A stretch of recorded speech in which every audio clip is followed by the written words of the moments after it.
اپنے اعضاء و جوارح کو رمضان المبارک کے اس مہینے کے خلاف استعمال نہیں کیا، تو اپنے اعضاء و جوارح کی حفاظت کی، تو وہ اس مبارک مہینے کو گزارنے کے بعد ایسے ہی نکلتا ہے کہ لیس علیہ ذنب، اس کے اوپر کوئی گناہ باقی نہیں رہ جاتا، جس کا مطالبہ اللہ رب العالمین قیامت کے دن کرے گا۔ آپ دیکھیں اس حدیث میں رمضان کی ایسی فضیلت اور اس قدر فضیلت بیان کی گئی کہ اس طرح کی کوئی صحیح حدیث کے اندر اس طرح کی کوئی فضیلت بیان نہیں ہوئی ہے۔ تو یہاں آپ دیکھیں اللہ تبارک و تعالی بندے کے گناہوں کا مواخذہ کرے گا۔ ایک آدمی رمضان کا روزہ رکھتا ہے، ایک فریضہ ادا کر رہا ہے، اس کے اجر و ثواب بہت زیادہ ہیں، یقیناً اس کے اجر و ثواب معتبر ہیں، لیکن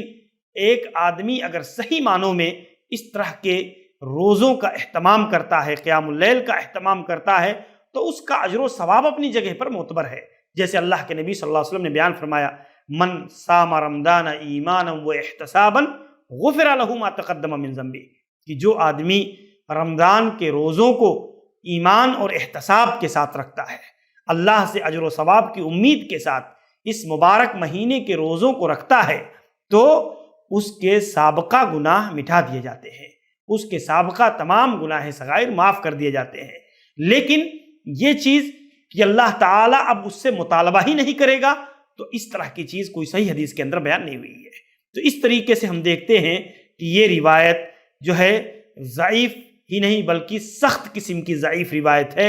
اور امام احمد بن حنبل رحمہ اللہ نے بیان کیا، ہذا اسناد منکر، اس حدیث کی جو سند ہے یہ من گھڑت سند ہے، منکر سند ہے۔ تو اس طرح کی روایات سے اجتناب کرنا چاہیے۔ ایسے ہی ہم دیکھتے ہیں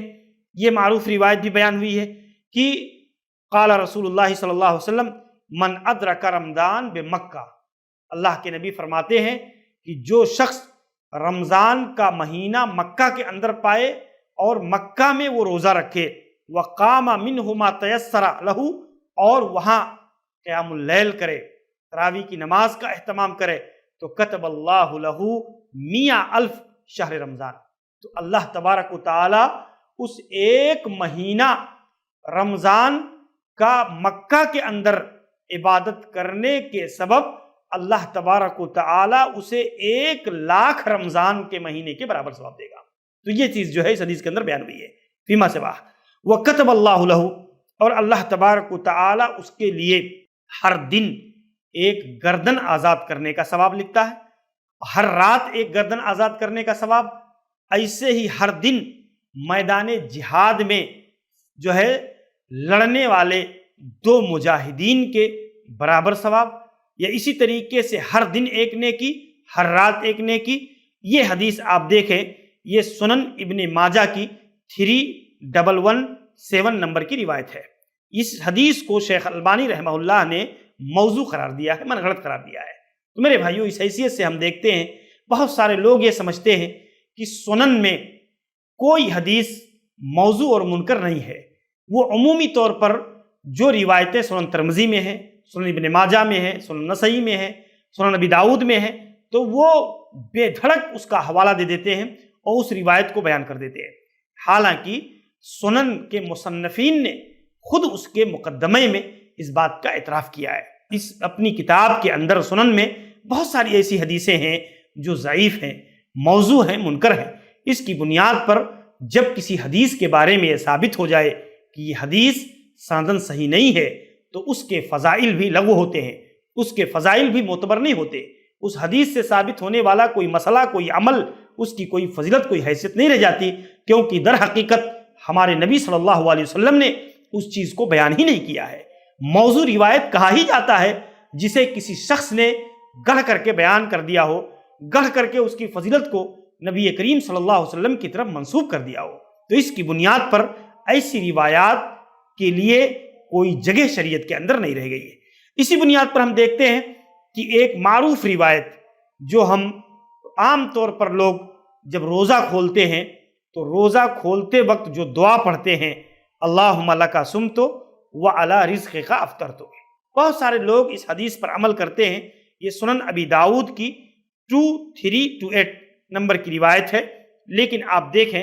کہ میرے بھائیوں، یہ حدیث بھی اصل میں سندن ضعیف ہے کہ اللہ کے نبی صلی اللہ علیہ وسلم سے یہ روایت روزہ کھولنے کے وقت یہ دعا اللہ کے نبی صلی اللہ علیہ وسلم سے ثابت نہیں ہے۔ اللہ کے رسول صلی اللہ علیہ وسلم بسم اللہ کہہ کر کے روزہ کھولتے تھے، اور یہی طریقہ ہمارا اور آپ کا بھی ہونا چاہیے۔ اللہ کے نبی سے جو چیز ثابت ہے، کیونکہ یہ بہت ساری اس کی سندیں اور بہت سارے الفاظ کی تبدیلی کے ساتھ، کئی سندوں کے ساتھ یہ روایت مروی ہے، لیکن اس کی ساری سندوں کو امام ابن حجر عسقلانی رحمہ اللہ نے تلخیص الحبیر کے اندر جو ہے اس کی ضعیف قرار دیا۔ ایسے ہی آپ دیکھیں علامہ شوکانی رحمہ اللہ نے نیل الاوتار کے اندر اس کی کئی سندوں کو ذکر کر کے ضعیف قرار دیا۔ ایسے ہی شیخ البانی رحمہ اللہ نے ارواء الغلیل کے اندر اس حدیث کو حدیث ضعیف کہا ہے۔ تو بہرحال اگر یہ دعا ضعیف سند سے منقول ہوئی ہے تو ہمیں جو چیز صحیح طور پر ثابت ہے اسے اختیار کرنے کی کوشش کرنی چاہیے۔ میرے بھائیوں، ہمیں اور آپ کو یہ بات جاننا اور سمجھنا چاہیے کہ احادیث کی صحت اور ضعف کے معاملے میں کسی شخص کا، کسی قبیلے کا، کسی جو ہے آدمی کی کتاب کا یہ حوالہ اور اس کا عمل، یہ چیز ہمارے لیے معتبر نہیں ہوا کرتی ہے، بلکہ اس کی استنادی حیثیت کو دیکھا جاتا ہے۔ جمہور علماء، محدثین، جرح و تعدیل کے علماء نے جو حکم لگایا ہے اس حدیث پر، اس کی بنیاد پر اس حدیث کا حکم طے ہوتا ہے۔ تو اس بنیاد پر آپ دیکھیں کہ یہ حدیث ایک زمانے تک لوگ اس پر عمل کرتے رہے، لیکن بعد میں شیخ البانی اور کبار علماء نے اس حدیث کی تحقیق کر کے اس کو ثابت کیا کہ یہ روایت سندن ضعیف ہے۔ تو اس کی بنیاد پر ہمیں اور آپ کو انشراح صدر کے ساتھ جو ہے اسے ترک کر دینا چاہیے۔ میں آپ کو بتاؤں، امام ابن جوزی رحمہ اللہ نے ایک بات ذکر کی ہے کہ میں ایک وظیفے پر، ایک عمل، ایک دعا پر 30 سال تک میں اس دعا کو پڑھتا رہا،